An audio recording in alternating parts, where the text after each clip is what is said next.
The first time I saw Marcus Venn activate that cursed device, I thought someone had broken the laws of physics. No. Scratch that, I knew someone had broken the laws of physics. I just did not expect it to be the human. My name is Thruck, and I serve as tactical observer for the Galactic Defense Coalition.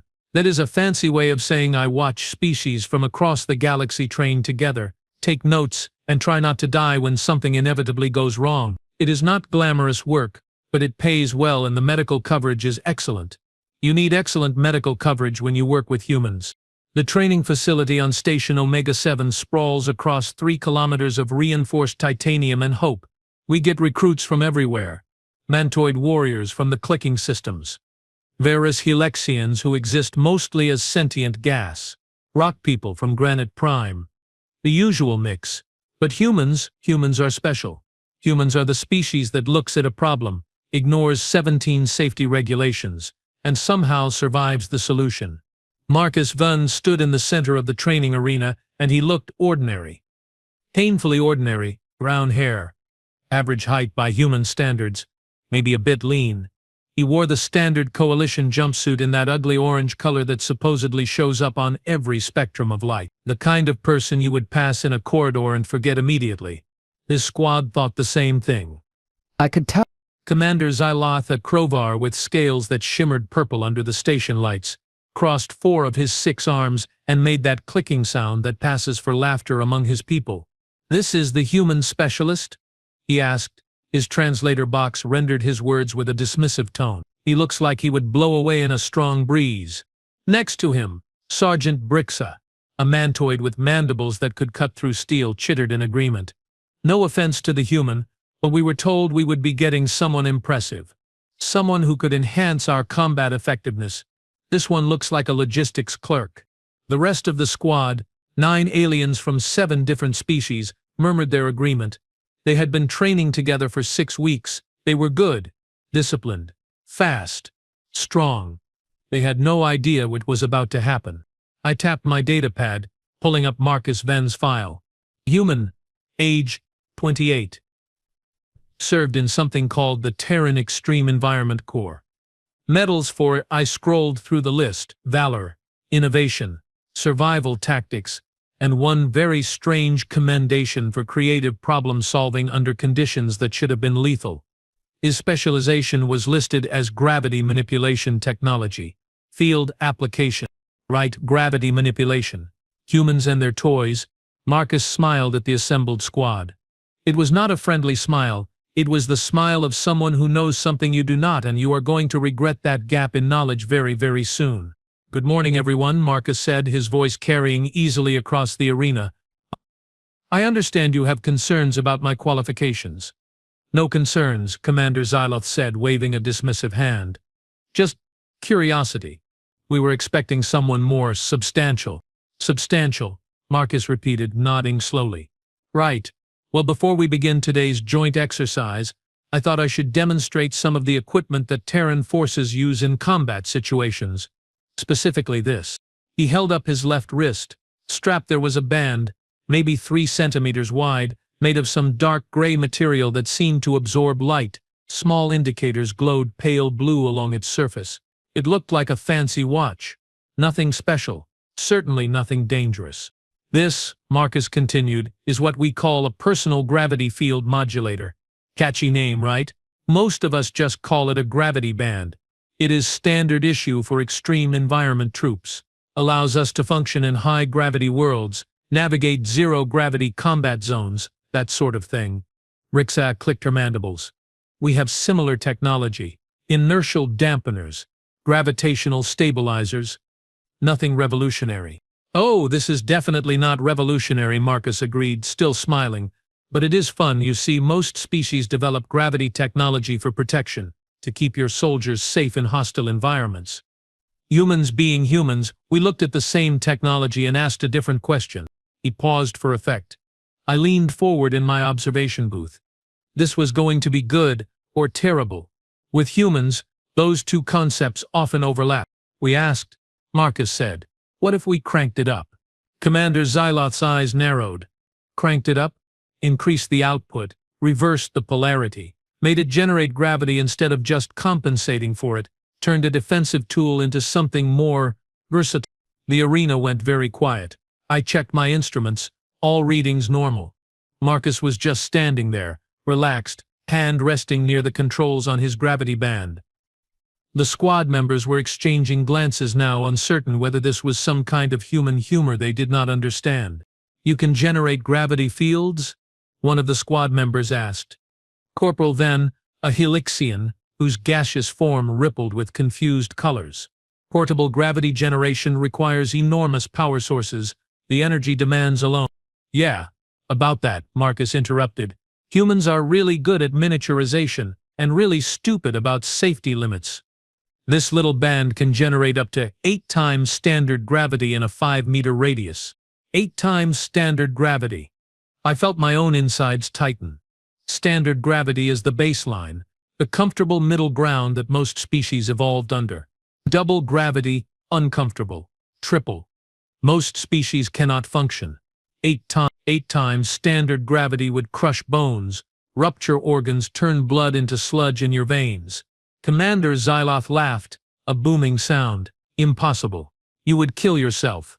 The band cannot distinguish between friend and foe." Marcus's smile widened. "You would think that, would not you? But here is the thing about humans. We evolved on a death world. Earth, gravity, weather, predators, diseases, other humans, everything on our planet spent millions of years trying to kill us. So we adapt our bone density, our muscle composition, our cardiovascular system. We are built for high gravity. Not 8 times, obviously. That would be excessive even for us. But combine our natural durability with some clever engineering." He tapped the band. The blue indicators shifted to amber. "Personal shielding keeps the user safe. Everyone else?" He shrugged. "Not so much." "You are bluffing," Rixa said flatly. "This is some kind of human psychological tactic. Intimidation through absurd claims." "Only one way to find out," Marcus replied cheerfully. "How about a demonstration? Nothing too extreme, just a little taste. Say 3 times standard gravity." The squad members looked at each other. Xyloth's scales rippled through several colors, which I had learned meant he was considering his options. Finally he growled, "Fine, demonstrate. Show us this supposedly fearsome human technology." Marcus nodded. "Great. Might want to brace yourselves, though, maybe get into a wider stance. Bend your knees, that kind of thing." No one moved. Pride. It is universal among warrior cultures. Admitting you need to prepare for something is admitting it might actually affect you. I activated my emergency medical alert system, just in case. Marcus touched a control on the band. There was no dramatic sound effect, no visible energy discharge, nothing that would warn you something terrible was happening. One moment, the arena was normal. The next moment, reality decided to get heavier. 3 times standard gravity does not sound like much until you experience it. Suddenly your own body weight triples. Your bones creak under loads they were never designed to carry. Your heart struggles to pump blood that suddenly feels thick as tar. Breathing becomes work. Standing becomes an act of defiance against a universe that wants you flat on the ground. The effect on the squad was immediate and spectacular. Commander Xyloth's knees buckled. All 6 of his arms flailed as he tried to keep his balance, but 3 times his own weight was too much. He went down hard, crashing face first into the training mat with a thud that I felt through the observation booth floor. His scales flashed through every color in distress. Brixa fared slightly better. Her mantoid physiology, built for climbing and leverage, kept her upright for almost 3 full seconds. Then her legs folded, her chitinous armor groaning under the strain. She collapsed sideways with a screech that her translator rendered as several very creative profanities. The others dropped like someone had cut their strings. The Helixian lost cohesion entirely, his gaseous form splattering across the floor in a puddle of confused vapor. 2 Graken warriors, usually so proud of their strength, fell to their knees and then to their faces, their 4 eyes wide with shock. A Severian whose species normally moved with liquid grace found herself pinned like an insect to a board. 9 warriors, 9 different species, all of them trained, experienced, confident in their abilities, all of them flattened in less than 5 seconds. Marcus stood in the center of the carnage, completely unaffected, hands on his hips. "Huh," he said, conversationally. "Yeah, that is about what I expect. From my observation booth I recorded everything. This footage would be shown in tactical academies for years, possibly with comedy music." Commander Xyloth managed to lift his head maybe 2 centimeters off the ground. His translator box crackled. "Turn it off." "What was that?" Marcus asked, cupping his ear in an exaggerated gesture. "Sorry. You are going to have to speak up. It is hard to hear you down there." "Off," Xyloth gasped. "Human, please." Marcus let them suffer for another 10 seconds, long enough to make the point, not long enough to cause actual damage. Then he tapped the band again, and the invisible weight lifted. The recovery was almost as entertaining as the collapse. Xyloth surged to his feet, sucking in air, all 6 arms checking for injuries. Rixa rolled onto her back, mandibles clicking in what I recognized as mantoid cursing. The others groaned, wheezed, and generally made sounds of extreme discomfort. "So," Marcus said brightly, "any questions about my qualifications?" Silence. Beautiful, stunned silence. Corporal Venn, the Helixian, managed to pull himself back into a coherent form. His colors swirled orange and blue, distress mixed with, "Was that respect?" "You did that at 3 times gravity," he said slowly. "You said the band goes up to 8. That is correct. What happens at 8 times gravity?" Marcus's expression went serious. "At 8 times, bones break, organs fail, blood vessels rupture. Most species would die in seconds. A few would last maybe a minute. It is not a weapon you use on people you want to capture. It is a weapon you use when you need everyone in the area to stop being a problem, permanently." Rixa had regained her feet, though she was still shaking slightly. "That is monstrous." "That is war," Marcus replied simply, "and before you judge too harshly, remember that I gave you all a warning. I told you to brace yourselves. None of you listened. That is lesson 1 for working with humans, by the way. When we warn you about something, we are usually not exaggerating. If anything, we are probably understating the problem because we do not want to sound crazy." I could see the mental gears turning in Commander Xyloth's head. The initial shock was wearing off, replaced by the tactical assessment that made him a good officer.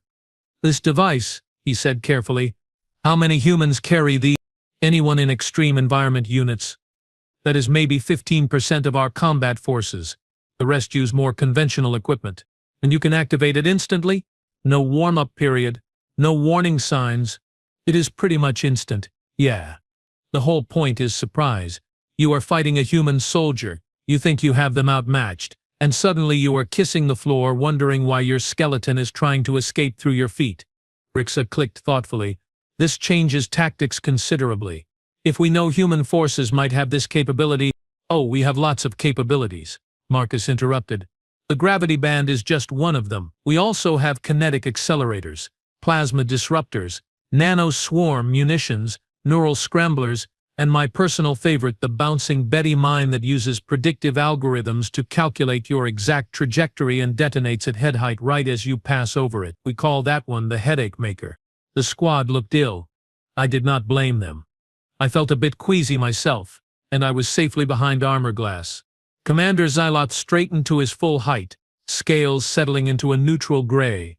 "Human Marcus Van," he said formally, "I apologize for my earlier dismissal of your abilities. You have adequately demonstrated your value to this unit." "Adequately," Marcus repeated, grinning. "I will take it. And just so we are clear, I am not here to show off or prove humans are superior or any of that nonsense. I am here because High Command thinks joint operations between humans and other coalition species are the future. That means you need to understand how we fight, what we are capable of, what you can expect if we are on your side." He paused. "Or heaven help you, if we are not." "Point taken," Xyloth said. "So, what now?" "Now," Marcus checked his wrist display, "now we do actual training. Because knowing about the gravity band is one thing.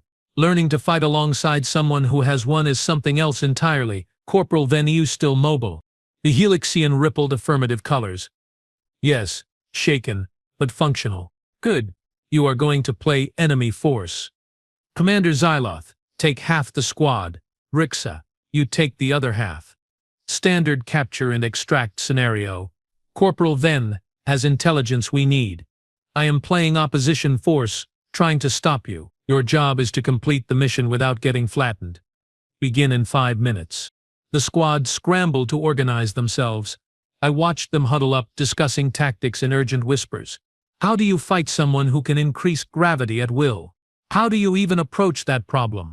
Marcus caught me watching from the observation booth. He looked up, waved, and mouthed the words, "This is going to be hilarious." He was not wrong. The exercise began with Commander Xylet's group attempting a straightforward assault. They moved in a wedge formation, weapons raised, trying to overwhelm Marcus with numbers and firepower. It was textbook tactics. It was also exactly what Marcus expected. He waited until they were 8 meters away, then 7, then 6. The squad members were shouting, closing in for the capture. Victory seemed certain. At 5 meters, Marcus activated the band. 2 times gravity this time. Not enough to completely incapacitate, but enough to slow everyone down dramatically. The squad's sprint became a trudge. Their weapons felt twice as heavy. Aiming became nearly impossible when your arms suddenly weighed as much as small children.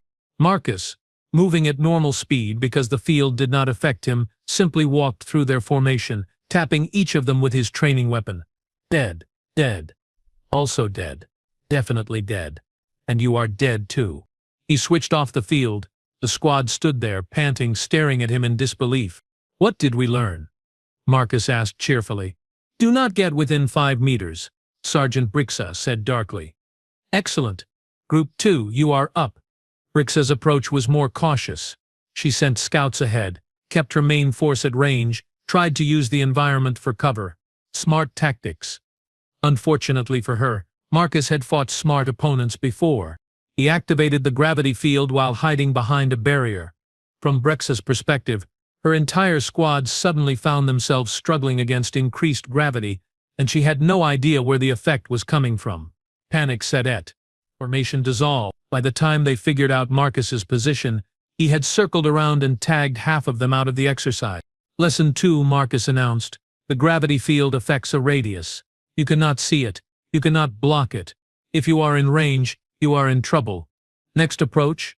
They tried everything. Long-range attacks. Marcus just activated the field and walked behind cover while they struggled to aim. Simultaneous multi-directional assault. Marcus activated partial gravity, just enough to slow the closer attackers while he dealt with the more distant ones. One brave Graken even tried to rush him from above, dropping from an overhead position. Marcus looked up, smiled, and switched the gravity field to maximum right as the Graken entered range. The poor warrior accelerated downward so fast he hit the floor and bounced. After an hour of failed attempts, the squad sat in a dejected circle, drinking water and nursing bruised egos. This is impossible, one of the Graken muttered. How do you fight someone with that kind of advantage?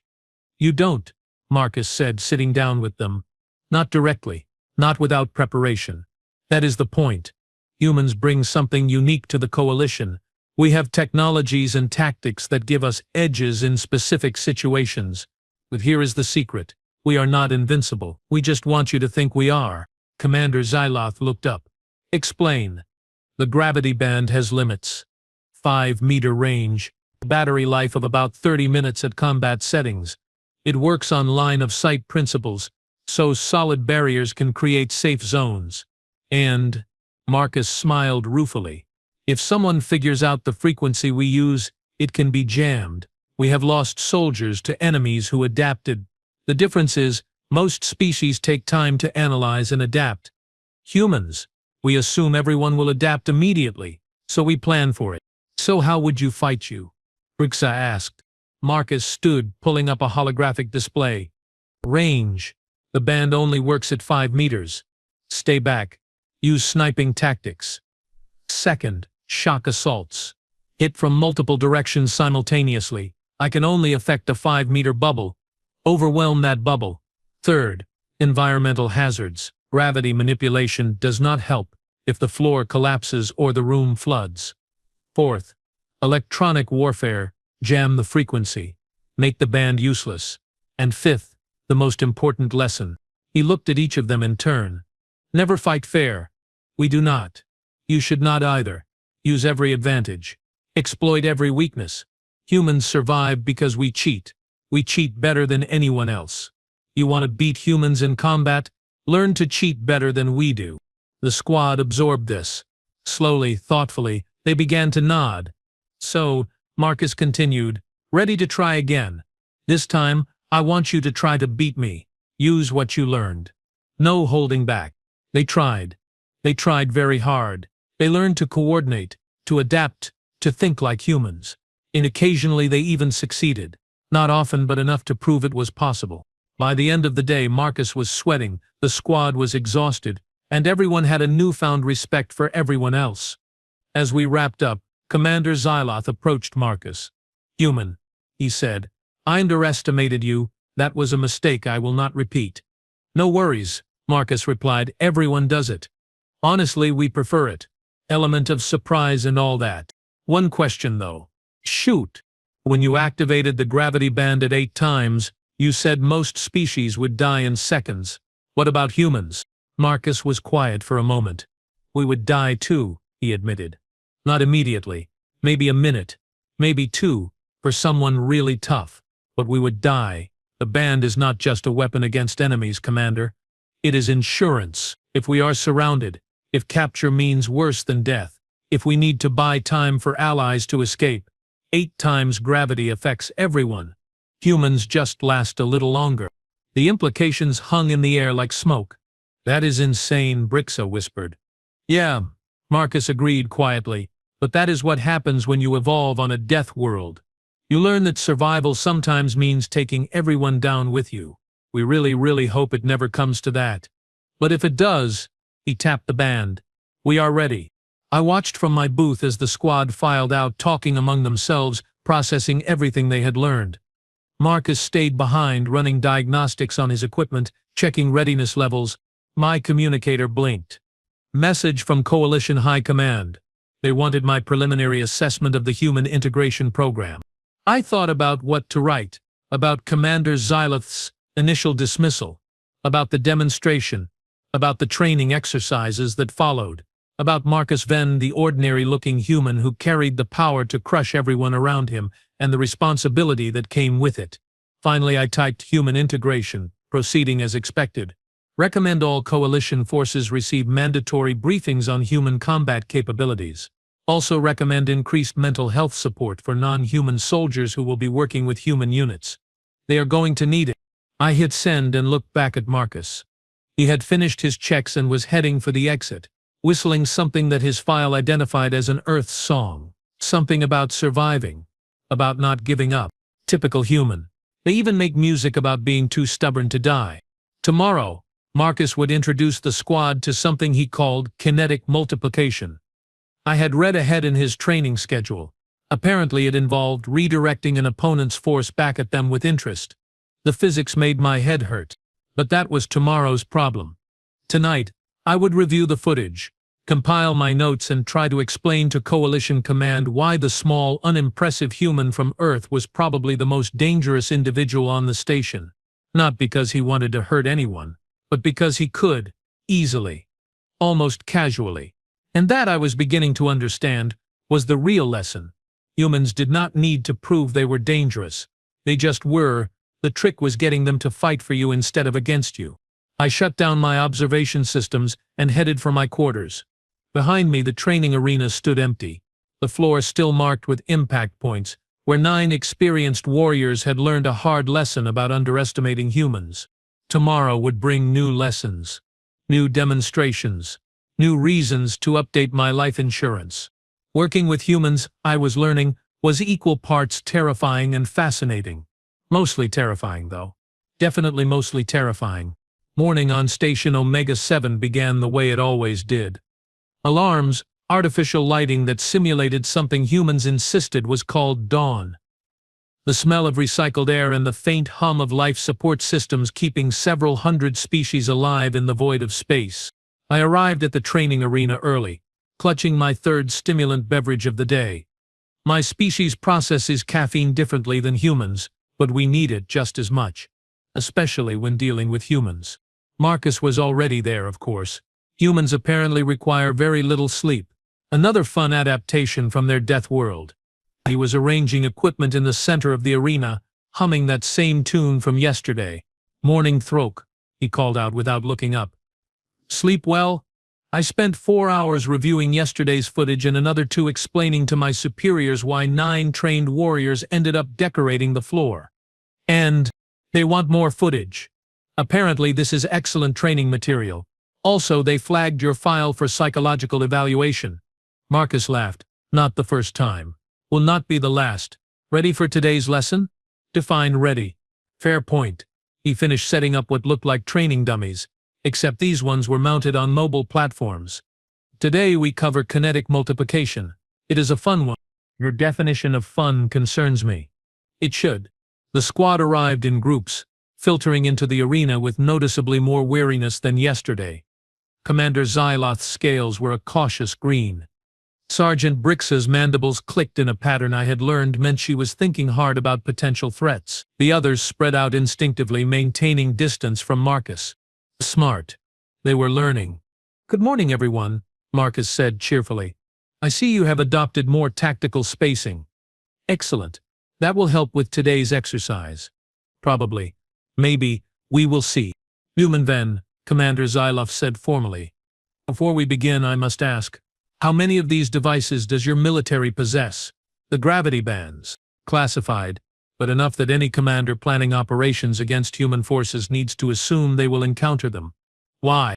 Xyloth's scales rippled. "Strategic assessment. If we are to fight alongside humans, we need to understand battlefield dynamics. If multiple humans activate these devices simultaneously. Chaos," Marcus finished. "Beautiful, terrible chaos. But that is a problem for another day. Today we focus on something different. Yesterday you learned about force multiplication through gravity manipulation. Today you learn about kinetic redirection."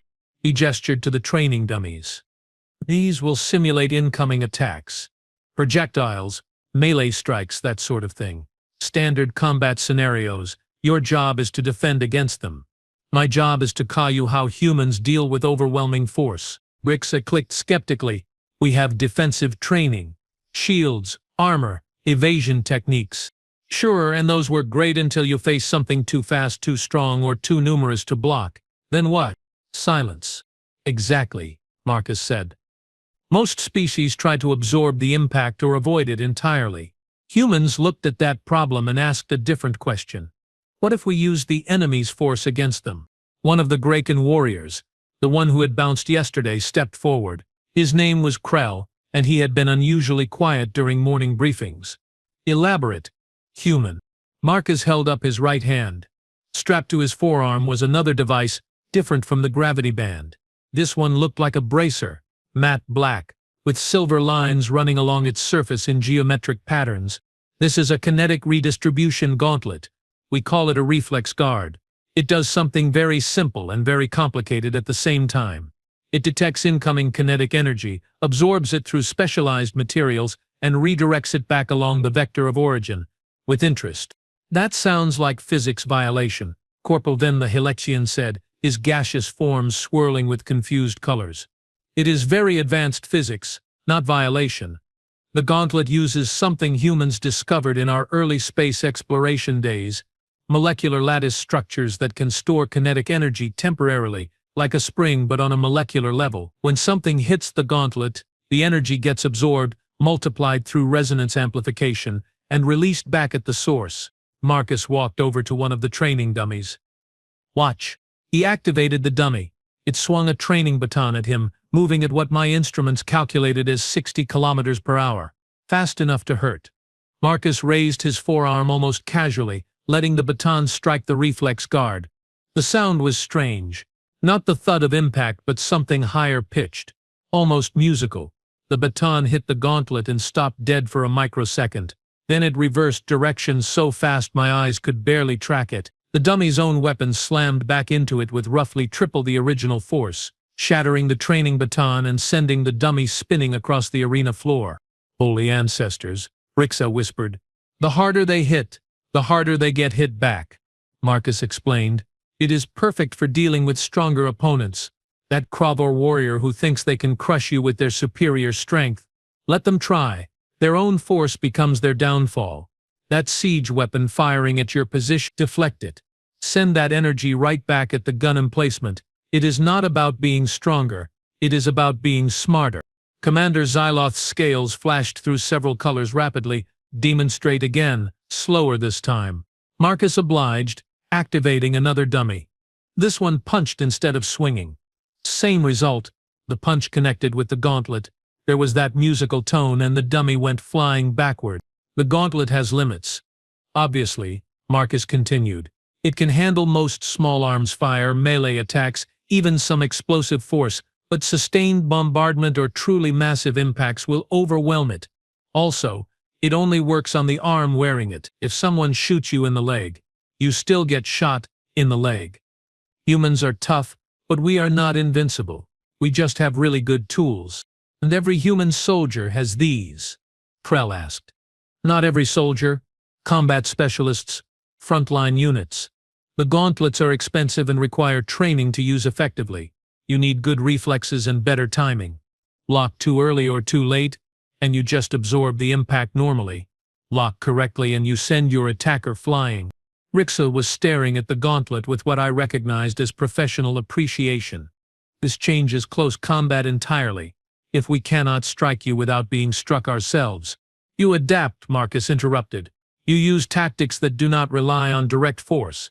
Grappling, joint locks, attacks from angles the gauntlet cannot cover, coordinated strikes that overwhelm the user's ability to respond. There are counters to everything. Humans just make you work harder to find them. Show us, Commander Xyloth said. It was not a request. Marcus grinned. Was hoping you would say that, Commander, you are with me. Everyone else. Observation mode. Xyloth. Your job is simple. Try to hit me. Any method you want. I will not use the gravity band, just the reflex guard. Let us see how you adapt. The two combatants moved to the center of the arena. Xyloth was massive compared to Marcus, easily twice the human's mass, with 6 arms and natural armor plating. It should have been no contest. Should have been. Xyloth opened with a straightforward punch, testing Marcus's defenses. Marcus blocked with the gauntlet. That musical tone rang out, and Xyloth stumbled backward, his own force rebounding. But the commander adapted quickly, coming in with a low sweep using his tail. Marcus had to jump over it, leaving him momentarily vulnerable. Xyloth pressed the advantage with 2 more arms, trying to grab while Marcus was airborne. Marcus twisted mid-air, landed and blocked 2 of Xyloth's strikes with the gauntlet. Both rebound, throwing the commander off balance. But Xyloth had 4 more arms, and he used them coming in high and low simultaneously. The exchange became a blur of motion. Strike, block, rebound. Xyloth would attack with multiple limbs, forcing Marcus to choose which to deflect. The ones he deflected came back at Xyloth with amplified force. The ones he dodged instead left him moving, repositioning, always staying just ahead of the Crover's reach. It was like watching a dance where both partners were trying to kill each other. Beautifully violent.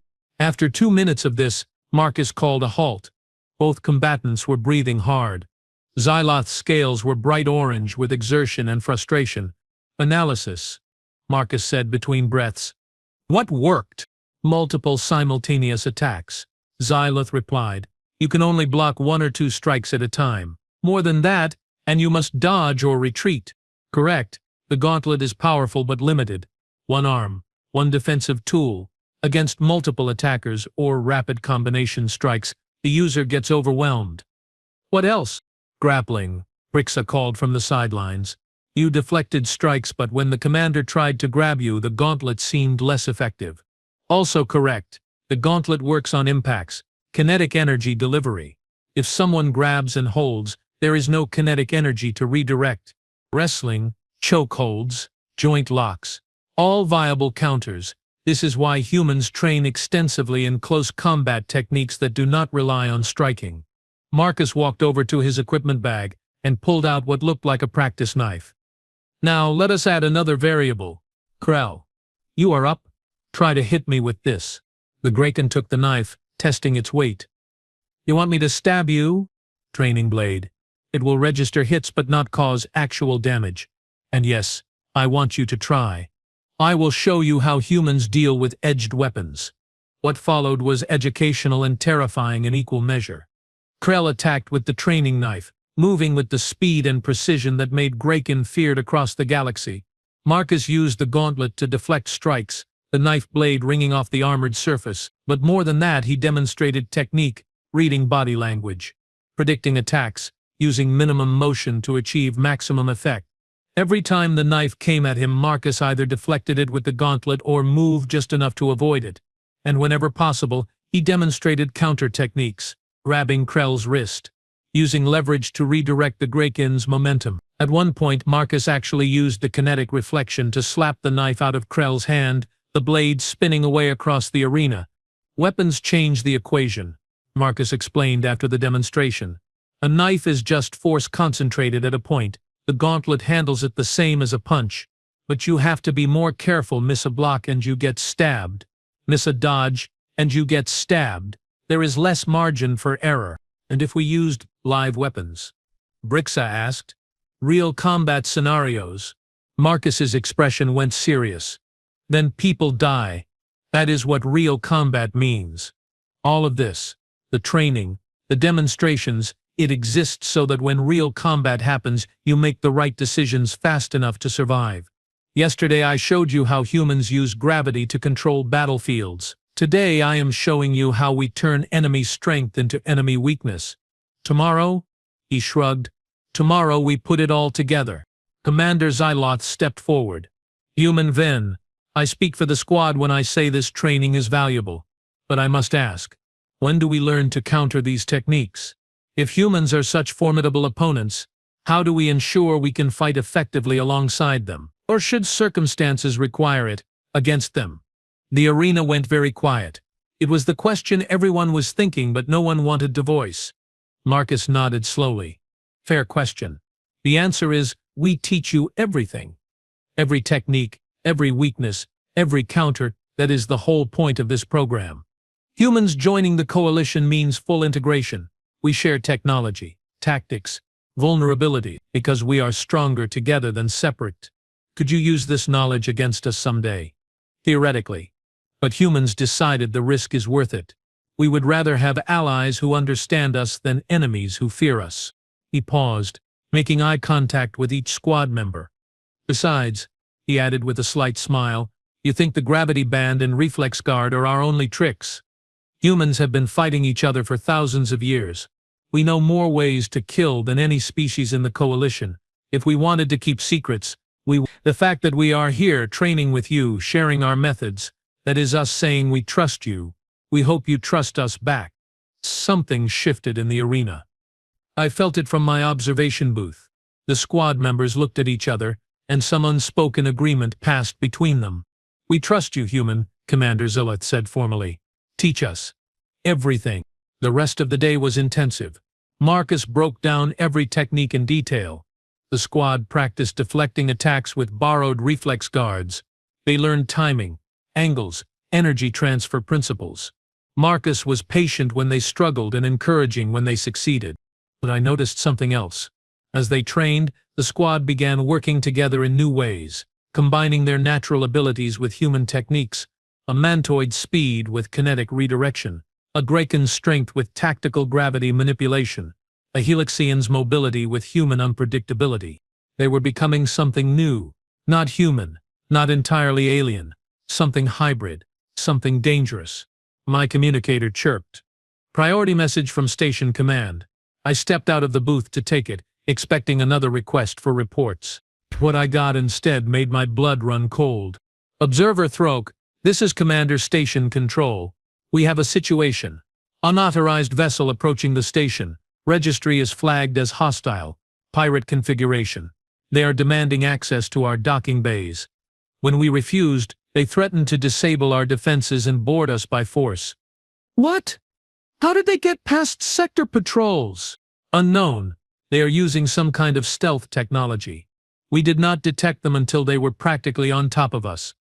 Estimated arrival time, 20 minutes. All security personnel are being mobilized. Also, Command wants to know if your human specialist can assist. We have heard stories. I looked back into the arena where Marcus was demonstrating a disarming technique to an attentive audience. Stories do not do him justice. I will ask. I returned to the booth and activated the emergency communication system that piped directly into the arena. Human vet. Marcus looked up instantly, all trace of humor gone from his face. Talk to me. Hostile vessel inbound. Pirates. They plan to board the station. Security is mobilizing, but they want to know if you and your squad can provide support. The transformation was instantaneous. Marcus went from instructor to soldier in a heartbeat. Squad. Full combat gear. This is not a drill. We have hostiles incoming and we are now active defenders. Move. The squad scattered, running for their equipment lockers. Marcus turned to me. Sir, I need tactical information. How many hostiles? What species? What weapons? I pulled up the scanner data. That vessel is a modified freighter.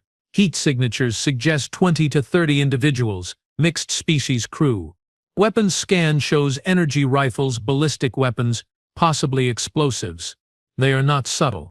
Pirates never are, Marcus muttered. He was strapping on additional equipment. More weapons, more gadgets I could not identify. Where are they likely to breach? Docking Bay 7. It is the largest access point. They will cut through if we do not open for them. Good. Predictable. Xylith, Brixa. Once you are geared up, meet me at Docking Bay 7. Everyone else, defensive positions along approach corridors. If any hostiles get past us, I want them walking into a very bad day. Human, Commander Xylith said, his scales flickering combat red. What is the plan? Marcus smiled. It was not a nice smile. It was the smile of someone about to ruin someone else's day. Badly. The plan is we let them think they are winning. Let them breach. Let them enter the docking bay. And then we teach them why boarding a coalition military station is a terrible life choice. You want them to breach? Brixa clicked in disbelief. That gives them access to the station. That gives them access to a killing ground with one exit and a very angry welcoming committee. Trust me, this will work. 15 minutes later, I watched from a secure monitoring station as the pirate ship docked. Badly. They used cutting torches on the bay doors, which was both crude and effective. Alarms blared throughout the station. Emergency bulkheads sealed corridors, and in Docking Bay 7, Marcus and the squad waited. The pirates came through the breach like they owned the place. Mixed species, just as the scans indicated. Rough-looking individuals with weapons that had seen better days. Their leader, a Voltan with cybernetic enhancements and an attitude, surveyed the bay and laughed. Empty, he announced, his translator rendering his voice with artificial bass. They evacuated. Cowards, spread out, find the command center. This station has supplies worth raiding. The pirates spread into the bay, weapons ready, confident in their numerical superiority. 30 of them against an apparently empty space. Then Marcus stepped out from behind a cargo container. Just him. Alone, standing in the middle of the bay like he was waiting for public transport. Hi there, he called out cheerfully. Welcome to Station Omega 7. I am afraid visiting hours are over. Also, you are all under arrest. Please drop your weapons and prepare for detention. It will be easier for everyone. The pirates stared. Then they laughed. Their leader aimed an energy rifle at Marcus. You are joking, human. One soldier against 30 of us. Drop your weapon and maybe we let you live. See, that is funny, Marcus replied, because I was about to say the same thing to you. Last chance. Surrender now. Otherwise this gets messy. The Voltine fired. The energy bolt crossed the distance between them at the speed of light. Should have vaporized Marcus where he stood. Should have. Marcus raised his right arm, the reflex guard gleaming. The energy bolt hit the gauntlet, and for a microsecond, the entire bay lit up with reflected energy. Then the bolt reversed course, amplified and slammed back into the Voltine leader at triple the original intensity. The pirate went flying backward, armor smoking, consciousness optional. The other pirates froze, stunned. Then they did what pirates always do when surprised. They panicked and opened fire. 30 weapons. 30 shooters, all firing at once at a single human target. Marcus activated the gravity band. 5 times standard gravity bloomed outward in a perfect sphere. Every pirate within range went down like gravity had personally offended them. Weapons fell from suddenly heavy hands, Knees buckled, curses turned into groans. The pirates outside the 5-meter radius kept shooting, but Marcus was moving now, using cargo containers for cover, making them chase him. Every time someone got close, the gravity field activated. Every time someone fired at him from range, he used the reflex guard to send the shot back at them. It was not a fight, it was a demonstration. A master class in how a single prepared soldier could utterly dominate an unprepared force. Then the squad joined in. Commander Zaloth emerged from concealment on the left, his own weapons firing with precision. Riksa came from the right, her mantoid speed turning her into a blur. The others appeared from tactical positions, creating crossfire that left the pirates with nowhere to run. The battle lasted 90 seconds.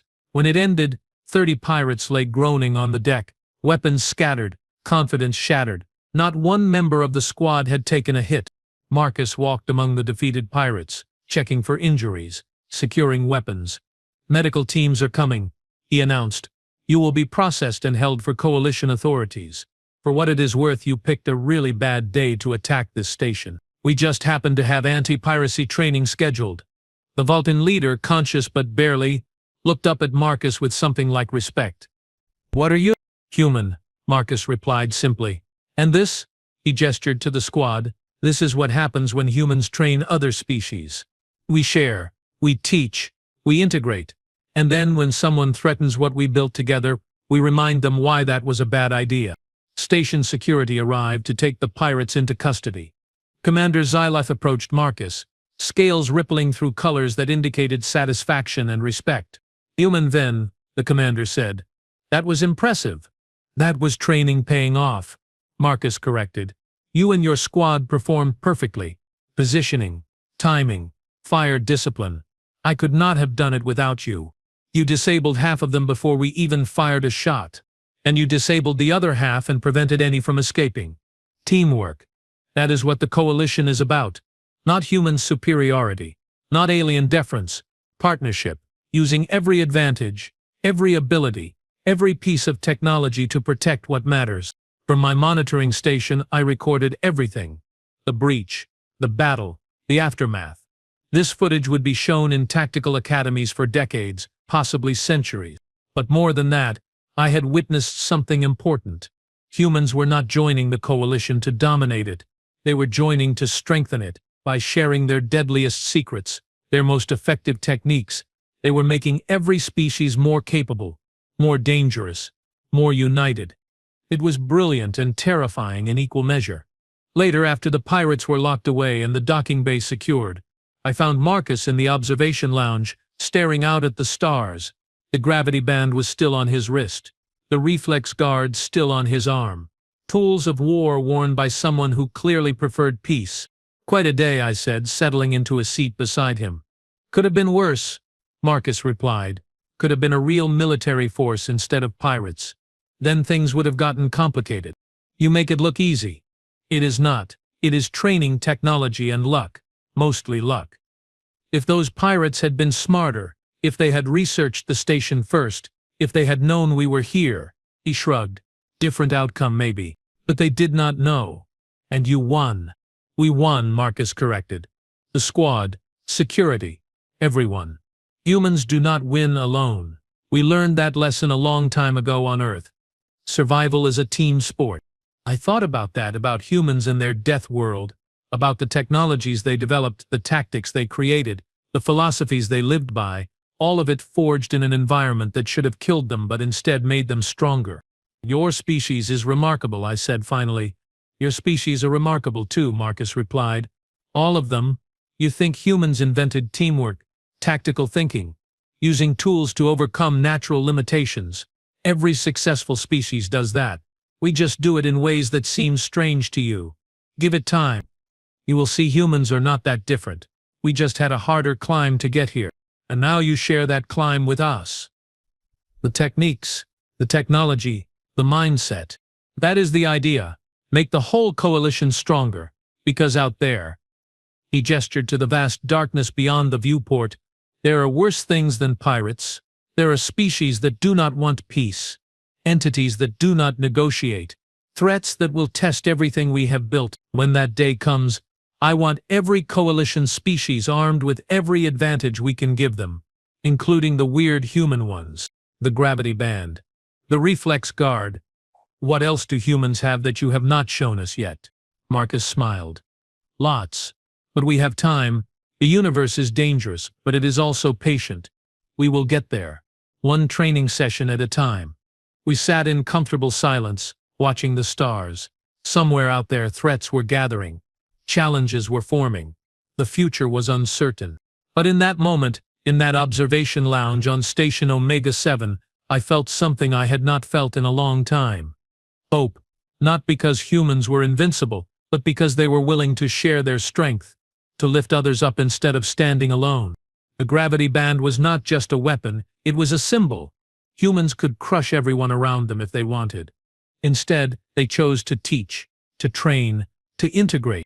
That choice, more than any technology, made them truly formidable. Same time tomorrow? Marcus asked, standing and stretching. What are you teaching tomorrow? Neural dampening fields, tactical camouflage, and improvised explosive devices. Should be fun. Your definition of fun still concerns me. It should, Marcus agreed, grinning. But you will be there anyway. I will be there anyway, I confirmed. Because that was my job, observing, recording, learning, and occasionally ducking when humans decided to demonstrate something particularly explosive. Marcus headed for the exit, then paused. Hey Throck, thanks for the backup today. Calling in the situation, coordinating with security, monitoring the tactical situation. Good work. I felt something warm in my chest. Pride, maybe. Recognition from a human warrior. Just doing my job. Keep doing it. The coalition needs people like you. People who watch, who learn, who help us all understand each other better. That matters. He left, whistling that survival song again. I remained in the observation lounge, updating my reports, compiling footage, processing everything I had witnessed. One day into advanced training with a human specialist, and we had already defended the station from hostile forces. What would the rest of the week bring? Knowing humans, probably something explosive, possibly illegal, definitely memorable. I finished my reports and headed back to my quarters. Tomorrow would come early. Training would resume. Marcus would introduce new technologies, new tactics, new ways for species to work together. And I would watch, record, and try to explain to Coalition Command why humans were both the best and most terrifying thing that ever happened to us. The galaxy was changing. Humans were here, and they brought their gravity bands, their reflex guards, their death world philosophies, and their absolute refusal to fight fair. The future, I decided, was going to be very interesting, possibly very dangerous. Definitely not boring. And for a tactical observer who signed up for a quiet monitoring job, that was saying something.